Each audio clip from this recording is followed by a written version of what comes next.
The final approach of an F-35C stealth fighter jet, seconds before it crash lands into the flight deck of a U.S. aircraft carrier.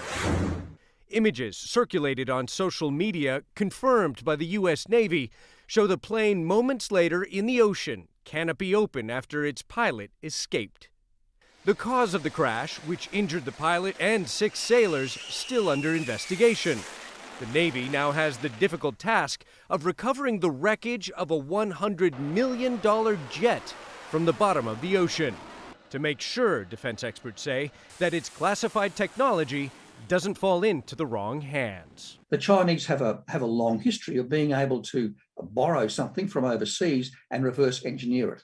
So that this would certainly be a gold mine as far as that goes. The crash occurred here in the South China Sea, a heavily trafficked body of water that Beijing claims almost all for itself.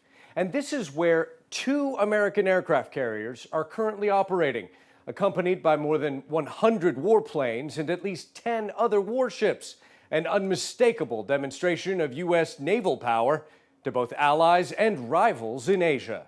It is a powerful reminder that the Indo-Pacific is of central strategic importance to the Biden administration. It's about signaling to other competitors in the region, most notably China, that the United States' credibility should not be taken lightly. The Chinese Foreign Ministry says it's not interested in the crashed plane. A spokesman urged the U.S. to contribute more to regional peace, rather than flexing force at every turn.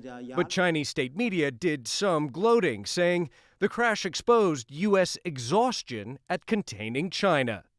It's not the first time the U.S. Navy has had an accident, while asserting what Washington says is its right to conduct freedom of navigation operations in these contested waters.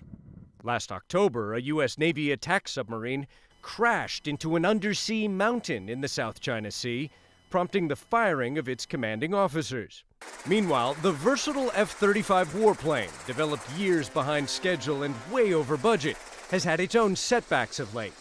A British F-35 crashed into the Mediterranean Sea in November.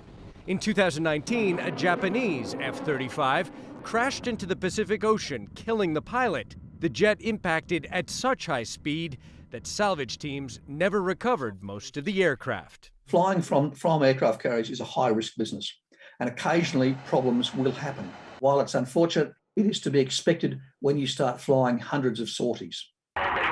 Experts predict it will take several weeks for the U.S. Navy to recover this expensive wreck from the bottom of the sea.